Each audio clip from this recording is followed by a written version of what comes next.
Good morning, everyone. My name is Mighty Stream. I'm going to do the March 19th just for today in a meditation. The title of the meditation, something valuable to share, something valuable to share. A simple, honest message of recovery from addiction rings true. That comes from the basic text, page 51. You're in a meeting. The sharing has been going on for some time. One or two members have described their spiritual experiences in an especially meaningful way. Another has had us all rolling in the aisles with entertaining stories.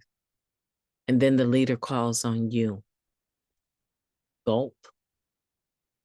You shyly introduce yourself, apologetically stammer out a few lines, thank everyone for listening, and sit out the rest of the meeting in embarrassed silence.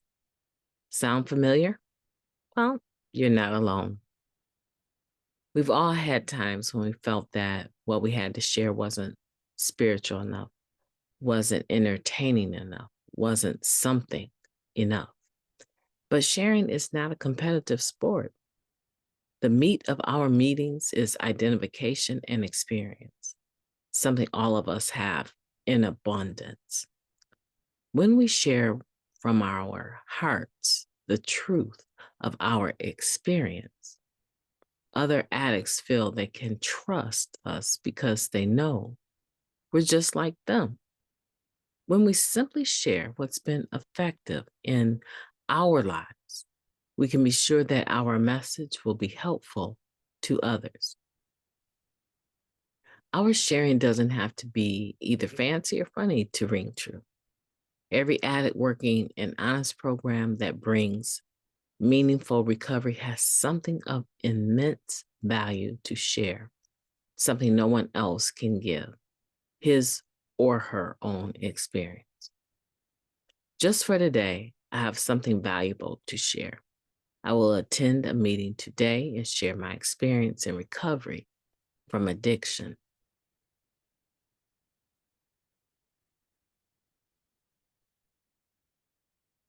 Let's take a moment of silence, followed by the wee version of Serenity Prayer. Moment of silence now, please.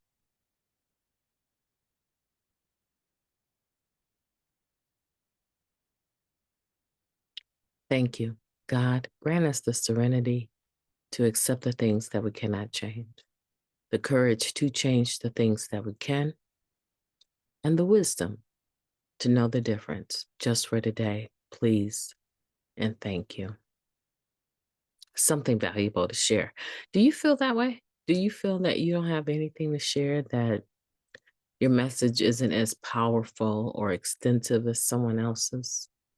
And so you refrain from sharing? Or are you like me? It takes so much courage to speak up that a lot of times by the time I get to the point where I do speak up, the meeting is almost over, if not about to close. And then I have the courage to say something. It takes me a long time to warm up and feel ready to share. It's like an internal battle that goes on.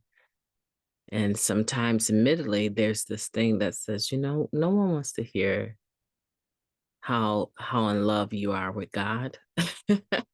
Nobody wants to hear that.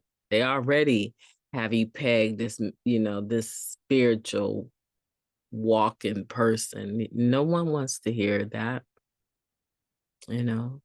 And even when I'm going through something, I seem to be able to share that and get really quick to my hope, And so sometimes my mind tells me nobody wants to hear that positivity. And listen to every share you just heard. Everyone is so full of pessimism. They're not gonna receive anything you say. So it takes a long time. Yeah, this Mighty Stream, just sharing with you my experience about this meditation. It takes a long time for me sometimes to get to the point of sharing.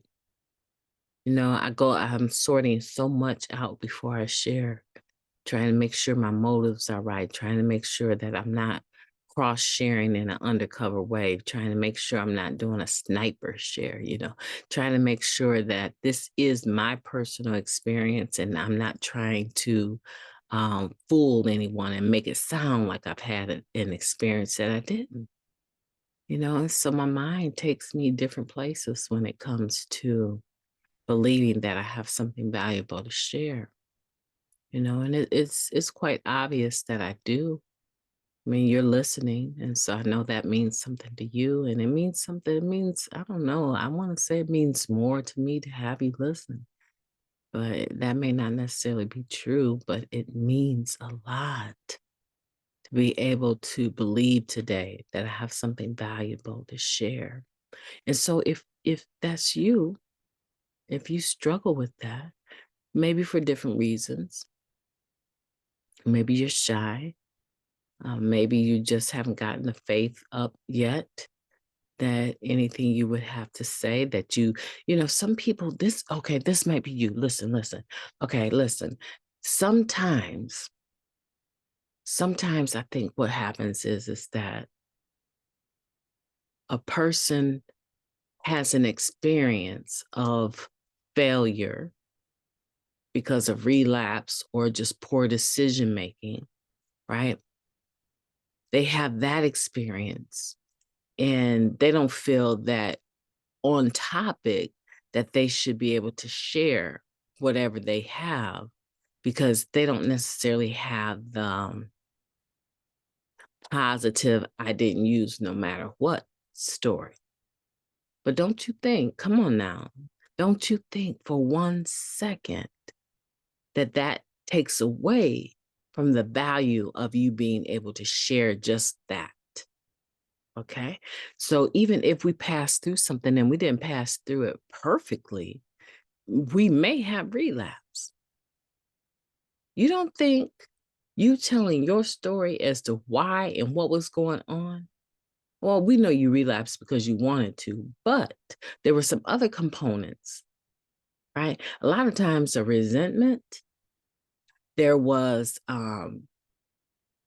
lack of a follow through on the basics like meeting attendance, staying in touch with a sponsor, or even having a sponsor.